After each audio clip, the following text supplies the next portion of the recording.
You're listening to Building the Broncos with Nick Kendell and Carl Dumler, Broncos country's leading draft and scouting analysts. Get on over to milehighhuddle.com to sound off on all things Broncos. Hello there, Broncos country, and it is once again time for another episode of Building the Broncos. I am your host, Carl Dumler, and with me, as always, I have my co-host and good friend, Mr. Nick Kendell. Nick, how are you doing, buddy? Hey, doing pretty well. Just got done recording a podcast with you on the quarterback tiers, and now ready to talk some 2020 free agents and looking ahead on the Broncos. I mean, it's the offseason. Obviously, we're going to fill some airwaves with the daily podcast going on of not 100% Broncos stuff, but always here for that football and excited to talk some more Broncos-specific stuff with you. Definitely. I mean, this is a longer list than you would like when you're looking at what could be happening after the season. So definitely a subject worth talking about. Yeah, Chad, I'm sorry. I know you said you wanted to get us our podcast under an hour if we can help it, but I blame the Broncos. There are way too many guys set to hit free agency. Oh, man. So it's not our fault. It's true. It's true. Can't blame us. Blame the Broncos. Yep. But I want to make sure that you can find us on Twitter. You can find me at Carl Dumler MHH and Nick at Nick Kendell MHH. And you can follow the podcast Twitter account at BTB Football Pod. And make sure you subscribe to our show and leave us a rating as we value your input. You can find the show on iTunes, Stitcher, and even that of YouTube. Also, make sure you head on over to Mile High Huddle, an affiliate of 24/7 Sports and the CBS Sports Digital, to find ours and our co-writers' articles on all things pertaining to your Denver Broncos. And if you enjoy our show, make sure you head on over to iTunes and leave us a 5-star rating where Building the Broncos along with Huddle Up are found under the Huddle Up podcast. This podcast is powered by Overtime Media. Well, we mentioned it in the introduction, and we had somebody reach out on Twitter saying that they wanted us to talk about this conversation because it is one to really kind of worry about with the Broncos. Yeah. You have this new coaching staff coming in, and I've kind of seen the good and the bad of this. The good is, with a new defensive scheme, you got a lot of defensive players that are coming up on contracts. You got to kind of pick and choose which ones do you want to move forward with, which ones fit the scheme the best. But at the same time, when you have this many guys coming up on contract, it means either you got to pay these guys a lot of money, and you're not really bringing in a lot of out-of-house players, or you got to find a lot of replacements. Yeah, and a lot of these guys are aged as well, at least looking at early on the list. So this, I mean, NFL, it's a cliche for a reason, stands for not for long, and roster turnover is a big thing. I mean, we're going to be at a point pretty soon where there's going to be no starters left from that Super Bowl team, and that's just 4 years ago. So that's how quickly things turn over. So it's a crazy league, and that's just how it goes. It does, and so we're going to start with maybe the biggest guy on this list, guy that just went through a big contract conversation all off season, and that's Chris Harris Jr. And of course, we know he just got that nice little bump and pay raise, but there's a lot of people pretty upset with not really extending his contract, making it where you're only adding money this year, not helping any future years or anything like that. What did you think of that pay raise? I think it was. I mean, I'm pretty much pro player when it comes to this stuff. It's billionaires paying millionaires, and when you get people riled up against the player, it's kind of the guy up top laughing at you because he's manipulated it. But I mean, he was under contract. He deserved to be paid. I just wish they could have organized it where they added a year on it and had minimal dead cap in 2020. But he wanted 15, 12 million per year. Elway wasn't willing to give it because there's a lot of data out there that suggests, after age 30, 31, cornerbacks tend to fall off dramatically. So that's, Broncos fans may be a little bit biased, or not biased, but have the wrong idea about this because, Champ Bailey played great football well until like 35, 36. And that was, he's an aberration of aberrations. But you got like Darrelle Revis, who I think is the same age as Chris Harris Jr., and he's not even in the league, I don't think. So that's cornerbacks can fall off quickly. That's just kind of how it is. So I wish they would have gotten a little bit more team control, maybe made the contract where they could move on from him after the season if his play did fall off. But it's $3.5 million raise. I'm not too upset about it. Right. If it had been another $3 million on top of that to the $15 million that he's wanting, I would have been a little bit more upset. Yeah. I mean, right now we're sitting at about $5 million in cap space. So it's not terrible, but that you take that other $3 million and that puts us pretty tight. And that's kind of looking at some other players that probably have to get cut just to keep Chris Harris on the roster. Yeah. Where just a $3 million bump, in reality, I don't think you have to cut too many people to make that happen. And to make him happy, he's on a contract year. A lot of players on a contract season produce some of their best football, and you've made him happy. You've done well to show other players, hey, the Broncos are willing to work with you. They have not always had the best reputation of working contracts with players. And I mean, you see how many players have left and said, hey, we didn't really appreciate how they viewed us. And because the Broncos have lowballed a lot of players. And so to see this happen, I think it does help them in future negotiations. But for moving forward after 2020, I know there's going to be a lot of people who are really hoping Chris Harris can sign on because, I mean, it is. He's been a great story. He's been a great player. It's not just a story. He's been a great player for the Broncos. He helped us win a Super Bowl. There's been so many positives of what this guy has done for this organization. But like you said, the NFL stands for not for long. And eventually at some point, players have to move on. I mean, you look at Peyton Manning, one of the greatest quarterbacks, if not the greatest quarterback of all time. His team said, thanks for your years. See you later. I mean, look no further. Again, bringing up Bailey, who's one of the all-time great cornerbacks in football, but watching him out there in Super Bowl 48 was a shot to the heart. And that's, I mean, not saying that's going to happen to Chris Harris Jr., but that wall happens, and with cornerbacks, when they hit hard. So if Chris Harris wants to come back here and play next year, $10 million, 2 years, or $10 million per year for 2 years, something like that, I'd be fine with it, but I would be equally okay with letting him walk, understanding that you got his best years. He was great. You paid him. So I don't think there's going to be any ill will to the franchise. And when the time comes he's probably a Ring of Famer in my book. So that'll be fine. But as far as his future with the Broncos beyond this year, I don't know, man. I'm very skeptical. Yeah. I mean, if you look at Kareem Jackson getting $11 million a year, I do think Chris Harris, if he hits the market, I could see some team that is willing to overpay. You got a young quarterback or something like that, go out there, pay him $13-14 million a year on a 2-3 year contract. And if that happens, I'm hoping the Broncos don't match. Yeah. I'm hoping he doesn't go to the AFC West. Yes.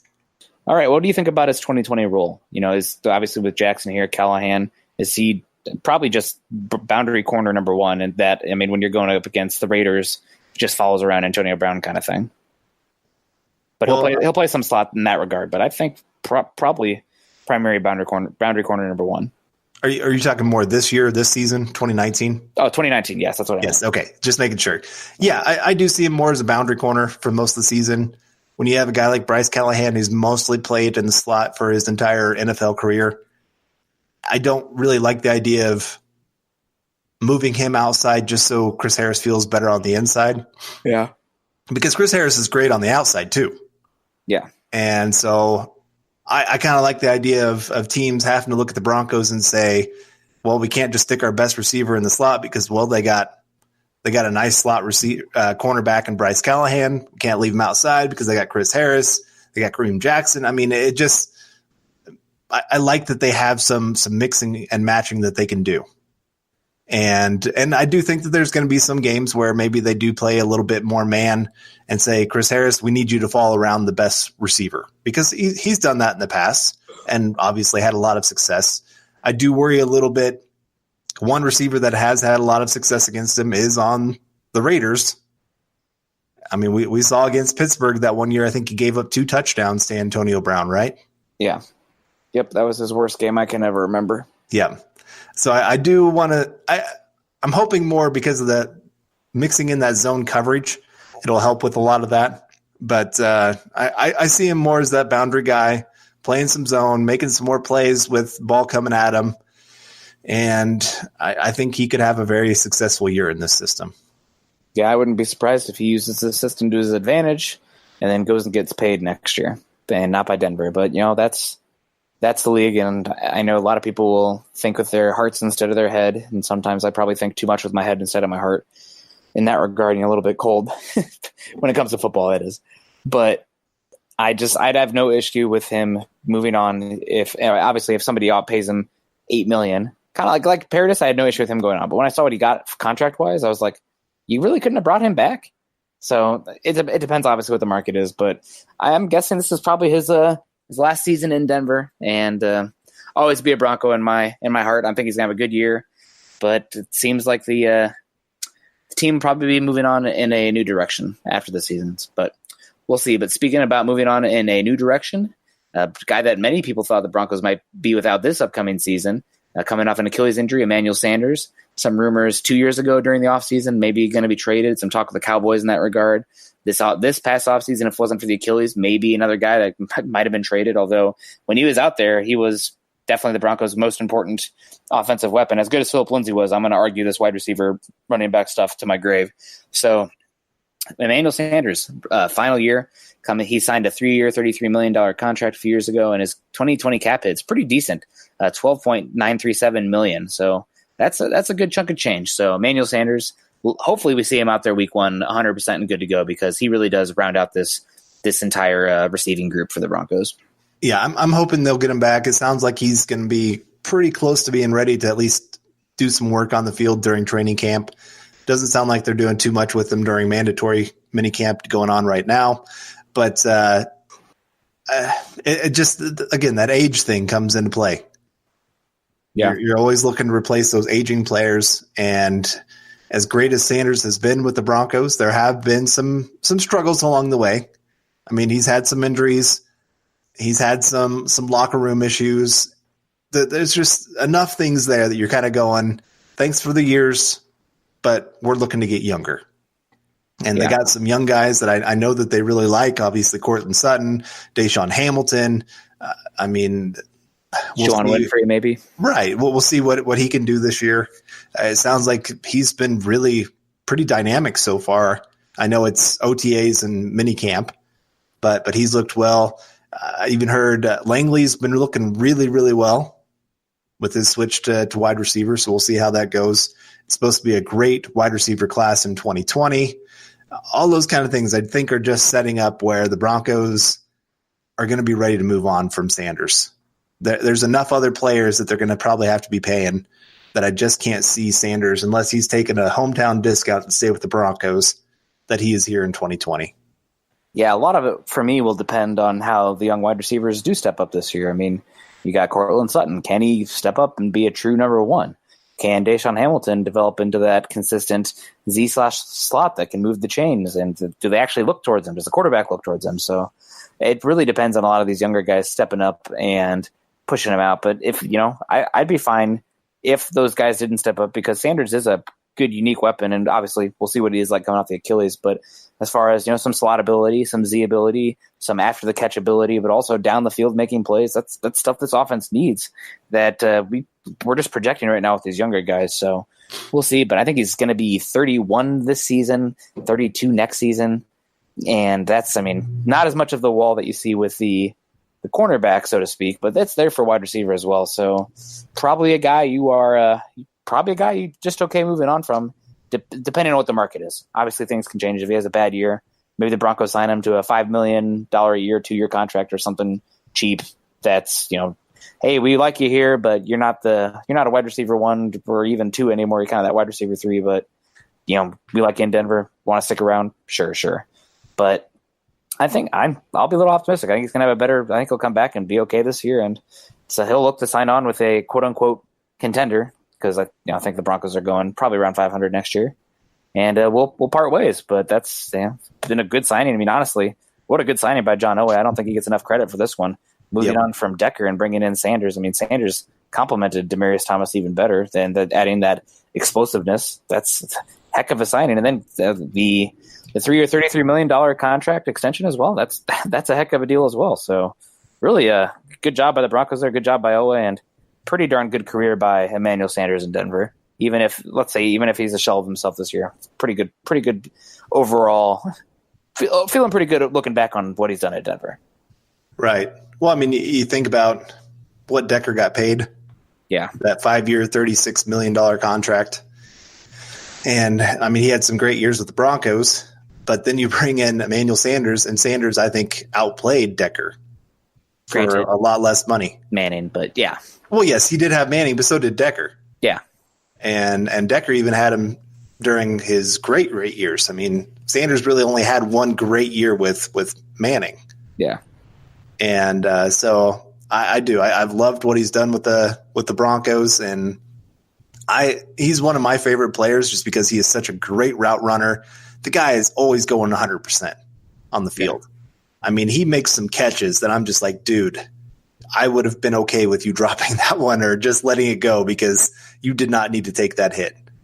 And he's out there taking some huge hits. And so I appreciate how hard he's worked. And, I mean, obviously it was here during our Super Bowl year, winning us a Super Bowl. And so I'll always have very, very fond memories of him. But if he has a great year and anything goes above $10 million, I'm probably saying goodbye. Yeah, just too much. I'm with you.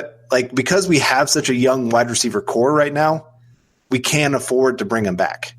And especially if Drew Lock bumps up, and so then you got a lot more cap space to work with. And you want to give him that veteran wide receiver that knows what he's doing, that can help the young quarterback develop, all those kind of things. Then, yeah, I'm willing to bring Sanders back. But beyond that, it's hard for me with that wide receiver class that's coming up. It's hard for me with, again, Sanders' age, this big injury at his age. It's just going to be interesting to see how he returns from all this. Yeah. Yeah, we'll see. I do think, maybe I'm just being optimistic, but I think he'll come back this year and he'll challenge him and Cortland Sutton. I'm not sure who will finish with more yards and more catches. Hopefully it'll be Sutton just because that's a good indication for the future. But we'll see. I think he complements Hamilton and Sutton very well. So got a chance to make some hay in this offense. So we'll see. Moving on now, though, another stalwart of the Broncos Super Bowl years, and man, the guy that might be moving on from next year as well, Derek Wolfe, guy that's been, Von Miller's Mr. Bronco. Derek Wolfe is, I guess, if he's Bane, if Bane went good, right? Like he's horrifying, but like he's a Bronco. Gosh darn it, right? But 4 years. Oh, go ahead, sir. I was just gonna say, and Von's talked about it. Derek Wolfe is a big part of why Von gets to have success. Yeah. He does the dirty work of taking on some of the doubles, getting into position to let Von get free, all those kind of things. So, I mean, Derek Wolfe doesn't always put up the biggest stats, but that doesn't mean that he's not doing a lot of good things out there for the Broncos. Yeah, and they paid him pretty well when he came up. It was a hometown discount, but looking back on what he's done over the last 3 years, it's been probably about market average, $36.7 million. And this year, about an $11 million cap hit towards the contract. So it's pretty high up there. It's not as high as Sanders or Harris, but I would say that those guys are technically more valuable. And so Derek Wolfe, 2019 season, what are you looking for from him? I think, the way he's talked about how much he loves this defense and how he was born to play this defense gets me excited. Yeah. And I do. I love – I've been a huge proponent of Vic Fangio coming to the Broncos in some way, some form. I wasn't sure about head coach, but I wanted him as defensive coordinator so many different times because I love his system. I love what he does. And the defensive linemen, they don't always put up the biggest stats. There are some times where he's got some bigger guys moving up front and trying to allow other guys to make plays. But I do expect Derek Wolfe to have a very good season in this system. He's another year separated from all of his injuries, had kind of an injury-free season last year, which is nice to see with him. And I think he'll have a pretty good season this year. The biggest thing for me in paying Wolfe, obviously it depends on what the market is for him, but he has just been such a non-factor in the pass game that I am of the belief that you can find button-stuffing defensive linemen. I know they do the dirty work, et cetera, but that those guys are available on the market. So am I really going to pay him a $10 million a year contract for 2 years, 3 years? I don't know. I think I'd rather take a shot with somebody else, maybe cheaper in the free agent, or retain one of the young guys. However, that's from my perspective, not being in the locker room every day and knowing the leadership and everything that Wolfe brings. That's from a purely madness point of view. Yeah, I mean, I look at his stats have fallen off big time. It's just the pass rush, especially. That's where the value is. Right. I mean, you look at 2016 was maybe statistically one of his best seasons. 5.5 sacks, 19 quarterback hits. Well, since then, he hasn't even totaled that in the last 2 years combined. And, I mean, some of that could be scheme. I mean, the coaches, we've heard, the players were pretty frustrated. They did not like what they were doing. They did not like the plays that were being called, all those kind of things. But I still see it with him. He's just not quite that athlete that he was before. He just doesn't quite have that ferocious attack that we've seen sometimes with him. And so he's one of those guys. I know that they've been talking to him a little bit about some kind of contract extension because they do like his leadership. They do like just that veteran presence that he brings to the defensive line. And I think he fits so well with Kolar. I think they have such similar personalities. And I do love Wolf is one of those no shenanigan kind of guys of you put in the work or I'm going to let you know I'm pretty ticked off that you're not putting in the work. And so I love that. But like you said, it just kind of comes down to contract because I do think what he does on the field can be replaced, not easily, but it can be replaced. Yeah, that's what it comes down to for me. So we'll see. Obviously, you got to stay healthy too. But I need more from the pass rush department to pay him a contract that he'll probably get on the open market. But we'll see. Who knows? I mean, honestly, there's a plethora of defensive line talent available in this free agency as well. I mean, Sue and McCoy out there and whatnot. So we'll see. But moving on, a younger guy here on the defensive line and one that did bring the pass rush ability, however, in a limited role, Shelby Harris. He has because he was a undrafted free agent or restricted free agent signed from the Raiders, 1 year, $3 million contract, and he'll be hitting the market next year. But really, just a solid player this past year, and I'm curious to see what role he is. You know, some people have him list him at nose tackle, but I don't know if that's really his game. At least not if looking at the Bears defense last year. Eddie Goldman, that's not him. But Harris, I mean, probably the best pass rusher on the interior for the Broncos. Maybe Draymond will come for his cookies there, but we'll see. Shelby Harris, it'll be interesting to follow him. Yeah, to me, that's he does have to make his money off of that. Because that is what separates him from a Wolf or an Adam Gotsis that we're going to talk about here in just a second. If he can't really produce as a starter consistently in the pass rush, because we saw it a little bit with Shaq Barrett when he became a starter. Yeah. Some of his per snaps statistics really fell off.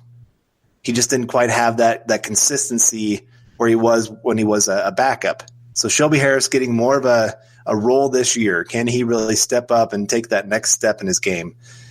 And if he can, then, I mean, finding that pass rush from the interior, one of the hardest things to do in football. That's what makes Donald so special. It is. I mean, we've had this debate before. Would you take Von Miller or Aaron Donald? I would take Aaron Donald just because that interior pass rush. You can that affects every quarterback. There's other quarterbacks that can step up that you can manipulate things to help with those edge rushers a little bit more. Yes, Von Miller's special because he can do some things that even if you step up, you can't get away from him. Yeah. But I mean, Donald on the inside, oh my goodness. So Shelby Harris can be that consistent 5 to 6 sack guy on the interior. Then he's a guy that I'm pushing pretty hard to pay to stay here with the Broncos. Yeah, I would be. I'm definitely looking to pay him. So we'll see. Obviously, we'll see what how the new scheme changes things. But keeping it on the defensive line here, obviously run along. There's so many free agents that we got to talk about. But Adam Gotsis, second-round pick from the 2016 draft, 4-year contract, almost $400 million. This year has a cap hit of about $1.25 million, just a little north of that. So, guy, I mean, he's a starter opposite Derek Wolfe, and he's gotten a little bit better every single year. But for me, again, it comes down to the pass rush. He's been pretty darn good in the run game, very strong at the point of attack, and he has flashes. But unless he develops that ability to get after the passer just a little bit more, he's another solid starter, but not somebody that you're looking to break the bank for. Yeah, I'm looking at his stats right now. Rookie year, no sacks, 3 quarterback hits. Sophomore year, 2 sacks, 5 quarterback hits. This last season, 3 sacks, 7 quarterback hits. So, like you said, he's on this path of improvement. But I need to see that next step. Yeah. He came into the Broncos very raw, and, I mean, it's shown on the field. And he has burst. He's got tools, got power, got length, but it just he does. It's like, man, like the flashes are sometimes there. I saw it last year in preseason too. I did a film article on him, I believe. And it's just like, man, if he can get there, I think he does have the tools to do it, but it's just like put it together, because if he could develop into a, top 25 level defensive lineman. But right now it's not there yet. And obviously the market will depend on that, because he's going to be a young guy and whatnot. But man, just take that next step, dude. When you look at what teams are paying interior defensive linemen, the 20th highest paid guy is Poe, Dontari Poe. He's making $9.3 million. So, I mean, if you're looking at paying any of these guys that kind of money per season, if you had to guess, which one would you pay? Which one would I pay, or which one will they pay? Which one would you pay? I'd probably pay Shelby Harris, just because he's the best pass rusher, and that's what I value way more. Who do you think the Broncos will pay? I think they'll pay Derek Wolfe. I think they'll think they can get him on a discounted deal, kind of finish up his career in Denver, maybe a 2-year, 3-year deal at a quote-unquote market discount, and then kind of reshuffle the deck with the free agency and whatnot next year in the draft. Okay. But we'll see. I mean, gosh, the new system, I have no idea what exactly they're going to value or how they're going to use these guys. But right now, it just feels like it might be Derek Wolfe plus one of Gotsis and Harris. But they're going to have a lot of cap to spend. Granted, that's because they need to fill a lot of spots. But I think if I had to pick one right now, it would be Shelby Harris. Okay. Even though he's not a perfect fit for the 3-4, that length and whatnot, I just give me a guy who can get up to the passer. That's where it starts. Right. Yep, it makes sense. Like you said, they're going to have plenty of cap space, especially if Drew Lock develops. Yeah. You're talking being in the top 5 for cap space this next season. And so you're going to be able to pay some of these guys, which, I mean, that sets up well, because you might have to if you want to keep the defense strong. And, I mean, look at all these guys on the defense. So we're talking about some pretty big stalwarts. I mean, half the defense is going to be in free agency. Right. Exactly.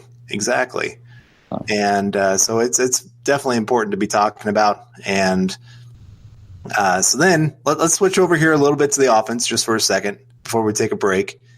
And this is one of the starters on the offense, Connor McGovern.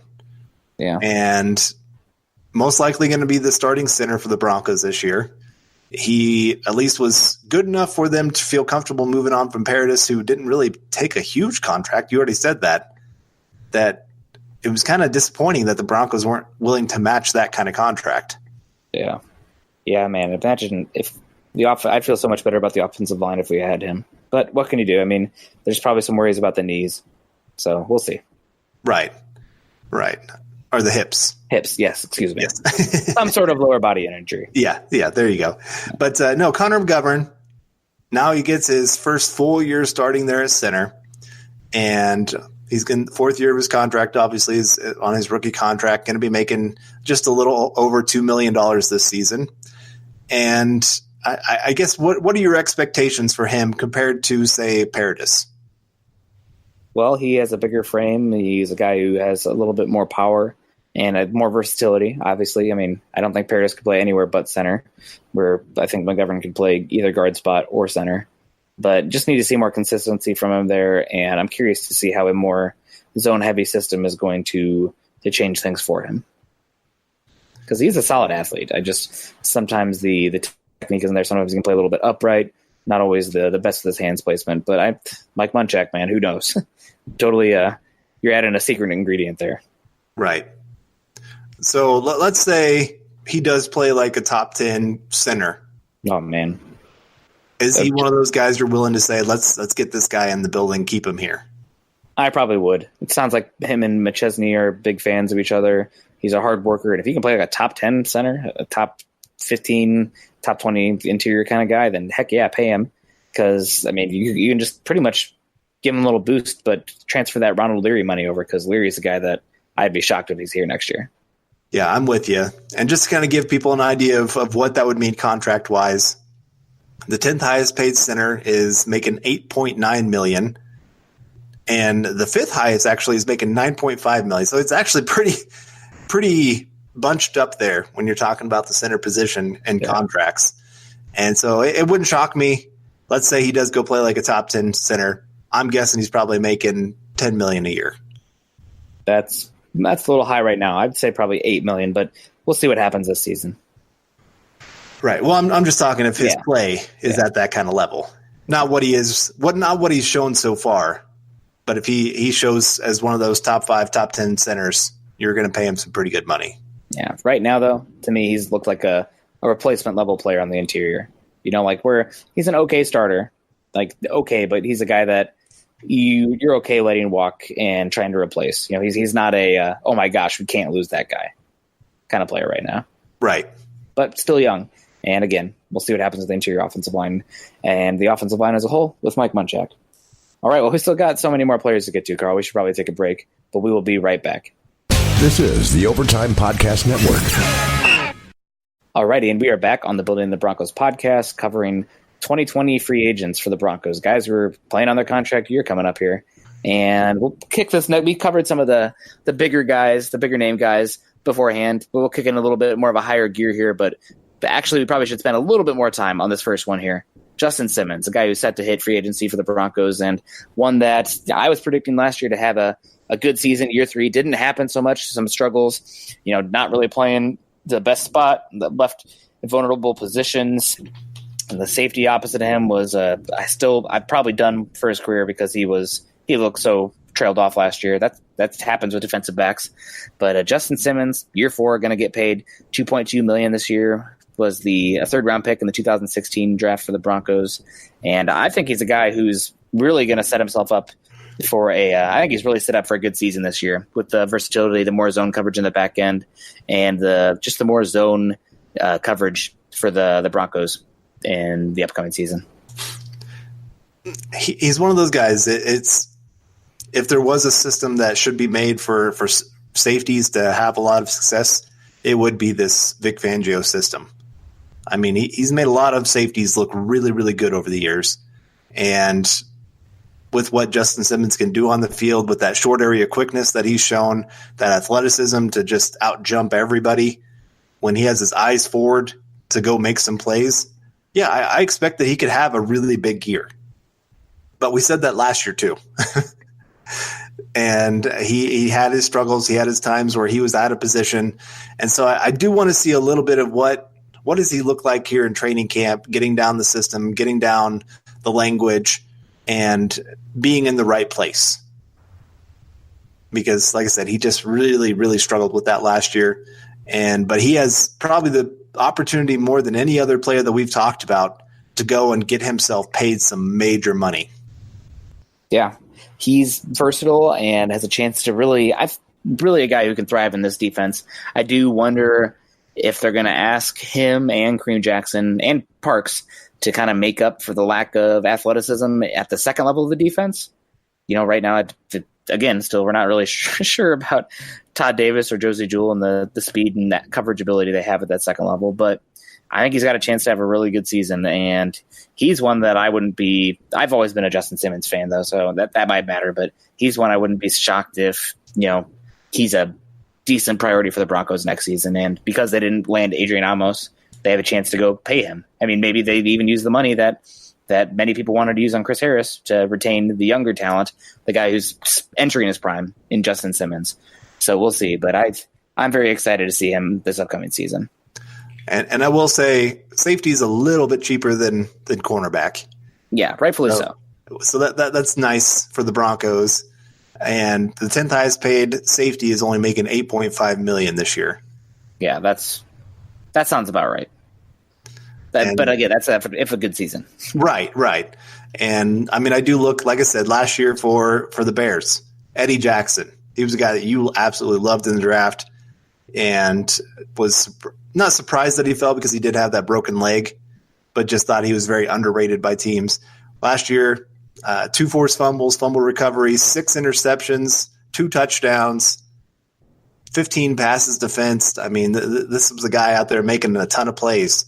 And for the most part, that's kind of be the role that Justin Simmons has this year. Yeah, that would be ideal. That would be, I mean, Eddie Jackson, first team All-Pro. So we'll see if Justin Simmons can do that. But he's got a unique profile. So we'll see. I do like the system better for him. And moving on now, because got to kick it into high gear. Dakota Watson, a guy the Broncos just traded for, retained him again after he was on this team during the Super Bowl year. More of a special teams ace. Going to be making $1.5 million this year. Probably a guy that I'd be okay moving on from, but seems like a guy who's happy to be in Denver. Talked about being a country dude, loves fishing, being outdoors and whatnot. So it's my kind of guy, and definitely a special teams ace. So he's one of those ones where he's making a small enough money where it's okay either way. You know, like if you let him walk, you're probably not going to miss him too much. If you bring him back, you know, cool, good for him. But one that I'm not super invested in either way. Right. I mean, you're looking at some of the younger guys this year, just trying to see how they develop. If they develop, then you can move on from Dakota Watson. If they struggle, then you can wait to probably sign him till after the draft.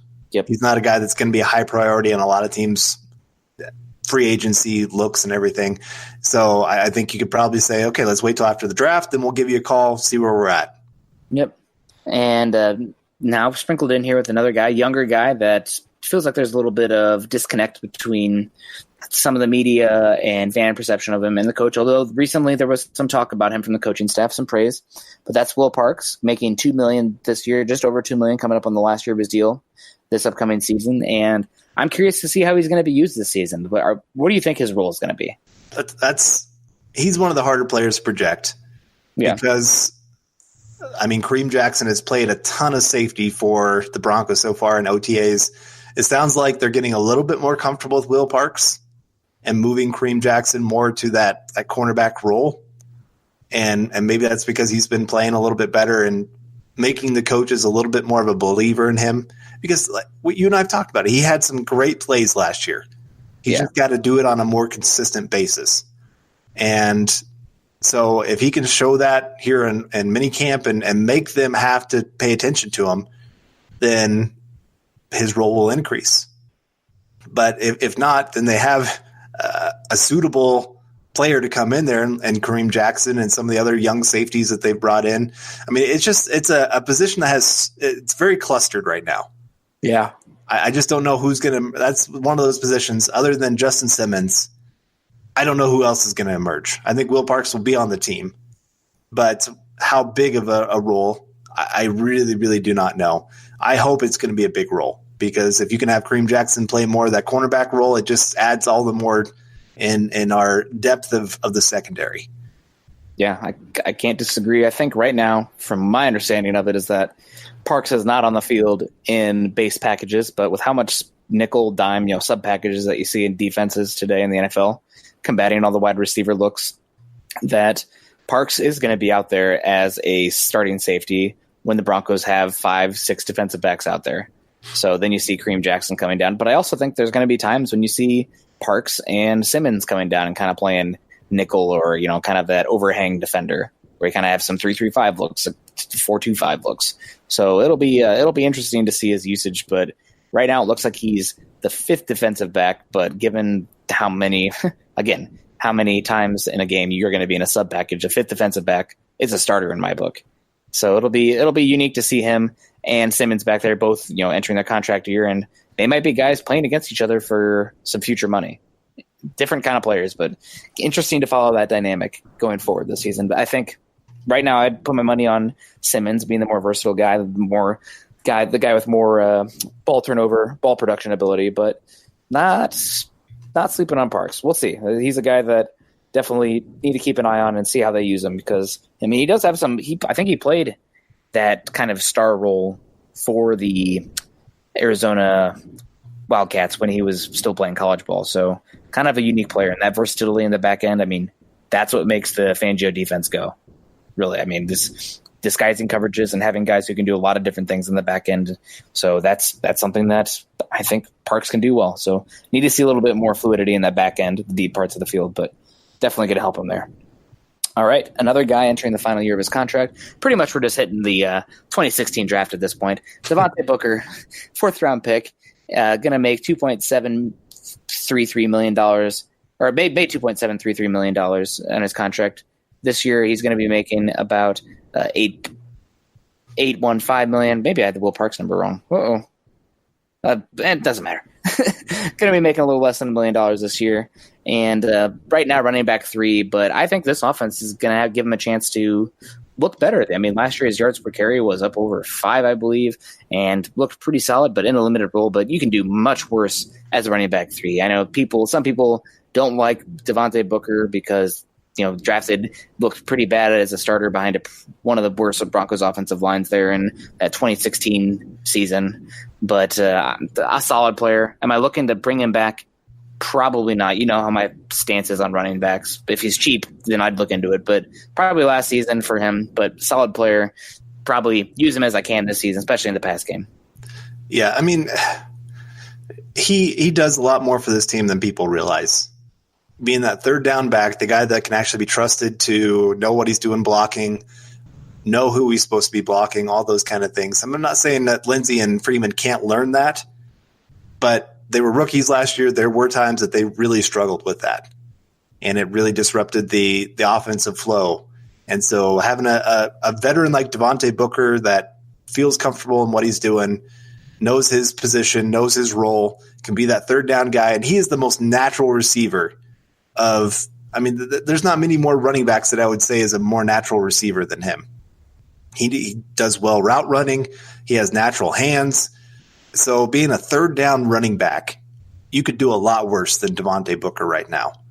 And I told you earlier, I got into an argument with somebody on Facebook, which, I sometimes I'm not trying to diss anybody or anything like that, but there are times where I think some people miss the little things that players bring.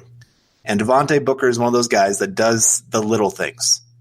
And it doesn't always show up in a stat sheet, but it can show up in the win-loss column.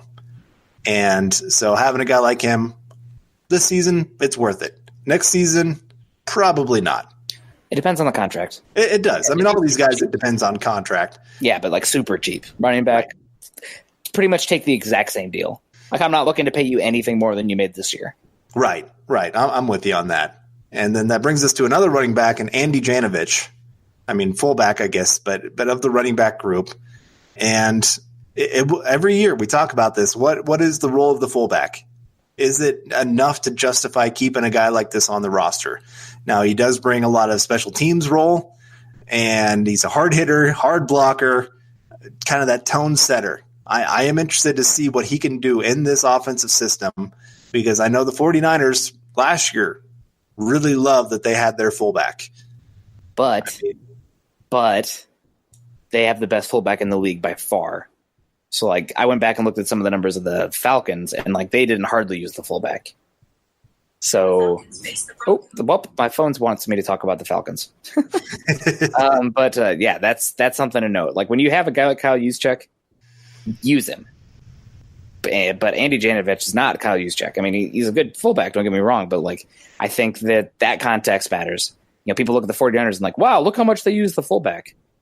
Well, when your fullback is Kyle Juszczyk, that's going to happen. So I'm a total unknown for me right now. So I'm really curious about this as well. Right. Well, and they did bring in a fullback to give him some competition. Yes. And George Aston. Is that right? Yep. And so it'll be interesting to see how much that pushes Janovich and how they kind of decide contract-wise. Because, it could be where they keep Andy Janovich this year. George Aston goes on the practice squad, and then they move on, kind of thing. We'll kind of see how that all plays out. But no, if he has a good year, I don't think it's going to cost a ton. Fullback position doesn't cost hardly any money, other than what the 49ers just paid their guy. They paid him $5.25 million a year. The next guy, the second highest paid fullback, is only making $2.1 million a year. Yeah. And it doesn't take too long to get below $1 million a year at the fullback position. Yep, that's it's a dying position. What can you say? The teams are figuring out ways to use tight ends in that kind of role. So yeah, definitely if you're a good player at that kind of position, make sure you're classified as a running back or a tight end, because otherwise that franchise tag is going to be cruel to you. So, but we'll see. remains to be seen. I need to see what this offense looks like, but I wouldn't be heartbroken either way, heartbroken either way if they retained him or let him walk, just because he is a fullback still. What say you? Yeah, I've always been a big fan. I mean, some people say I look like him, so I mean, I got a little invested in him being with the Broncos, and always liked the guy because he's a hunter. He's just kind of that small town boy, I guess you would kind of say. Grew up the same way that I did, all those kind of things. So I've always had a heart for the guy. I hope he gets to stay with the Broncos, and I mean, the guy just puts it out there. I mean, how many face masks do they go through in a season just to keep up with this guy because he's hitting people so hard? Makes me wonder a little bit how he's blocking, but yeah. But at the same time, I mean, the guy is making those kind of sacrifices on the field. You want that kind of guy on the. I mean, who was it a couple years ago that said, if I could have 22 Janoviches on the field, I would? Dimmick Kalis, the former special teams coach. Yeah, the one who was like the coach for the game against the Chargers. I think that was his name. Okay. Yeah. But anyway, Kubiak wasn't doing so hot. But it just shows again that energy that he brings on the field. Yeah. He sets the tone. And I always like guys that can be those tone setters. I'm an old school guy that way. Also special teams. That's honestly the biggest thing. I know everyone wants to talk about him on the offense and get him utilized there. But the biggest thing for me that we know that he brings value is special teams. So maybe they'll slide that Dakota Watson kind of contract over to him because that's where he makes the biggest impact. So we'll see. But all right, we do need to take another break here. We'll be right back. This is the Overtime Podcast Network. All righty, and we're back on the Building the Broncos podcast. I'm Nick Kendell along with Carl Dumler. And I actually got some guys who the next two. So we went through a lot of the main guys who are going to be probably gone, final year in their contract in 2020. But some guys that are probably worth talking about here that could be gone given the contract structure. So not set to be free agents after the season, but given how their contracts are set up, probably need to be discussed. And that's Ronald Leary, Todd Davis, Brandon McManus, and Jeff Hireman. And out of all these guys, I'd probably think that Leary is probably the guy that's most likely on his way out. Pretty high pay. You can save $8.5 million with only a dead cap of $875,000 from moving on from him after the season. So that's significant. So that's probably the guy that I think is gone. After that, though, I could see it going either way. Davis, McManus, Hireman. It really comes down to how they play this year and how they're tested with guys behind them. How they're pushed. Right. There's young guys that are coming in against each of these guys. And, I mean, you don't want to read too much into OTAs. Yeah. But the position that probably gets talked about the most is the tight end group. Yeah. I've heard good things about a lot of the tight ends behind Hireman. And so it's one of those things I could easily see them deciding, hey, it's not worth keeping this guy when we got all these young guys coming in. McManus, he's got to go out and have a good season. Yeah. Because kickers, they're a little bit like running backs, and you can go find a replacement. And doesn't mean you're always going to find a great replacement, but if McManus isn't playing that great, then what's the point anyway? Yep. You can pay a guy a third of the money that he's making and get the same production. So I think of all the guys on this that I would say stand the best chance of staying, Todd Davis. Yeah, and talking about these guys' contracts, moving on from Davis after this year, dead cap of $1 million, but savings of $5 million. McManus, you dead cap of 1.25, but savings of $3 million. And Hireman, dead cap of $500,000, but savings of $4 million. So all these guys have contract structures that make it very easily for the Broncos to move on from with minimal ramifications. But looking at the injuries and the age and the changing of the system, the blocking scheme, and how much savings I can get, seems like Ronald Leary is the guy that – I mean, he might even be gone if he didn't tear his Achilles this year. But definitely, if he's – maybe he gets hurt again and then they can't even move on from him. Man, that would stink. But, yeah, I just put that out. I didn't even think of that. Oh, that's easy. Move on from him. Oh, he's injured again. Put him on ice. That's just but yeah. So, yeah, we're following those guys. But now I got some honorable mentions here for some guys going into their last year of their deal that – not really starters, but some guys worth watching, worth mentioning. Jamal Carter had some injuries, have been preseason flashes, undrafted free agent, guy maybe coming for Park's job, maybe coming for Craven's job. Kevin Hogan probably gone before that, but I wanted to throw it out there for the Kevin Hogan truthers out there. Brendan Langley, we'll see about him being the conversion from cornerback to wide receiver. Jeff Holland, set to be one. I think the Broncos will have an exclusive rights free agents option on him, though. DeMonte Thomas, Joseph Jones, special teams ace, probably be interesting to watch him and Dakota Watson kind of go at it this year to see who'll be the big special teams captain for this team. Tim Patrick, who, I like Tim Patrick, but with Juwan Winfrey coming out and a lot of other things, we'll see with him. And then Elijah Wilkinson. So any of these honorable mention guys stick out to you? So the guy that probably intrigues me the most is Brendan Langley. Yeah. Just that position change. I've been hearing a lot of good things. He did play wide receiver when he first went to college, then made the switch to secondary, and that failed miserably in the NFL, obviously. But no, I've heard he's been working a lot harder. He has looked like one of the top 3 wide receivers on the field so far. And again, pads haven't gone on, anything like that, so we're going to have to see what happens. That always changes for wide receivers. Of all the positions, it always seems like those are the guys that get hyped up during OTAs and then disappear later on. Yeah. But I just want to see what he can do, because if he can really take that step and become that 3rd, 4th wide receiver for the Broncos, then it does make easier moving on from a guy like Sanders. It does change the dynamic of what the offense can bring and what they're going to be doing next season. And so I don't know. Like I said, of all the names on this list, he is the most intriguing because he has the highest variance in what he can do for this team this upcoming season. Amen.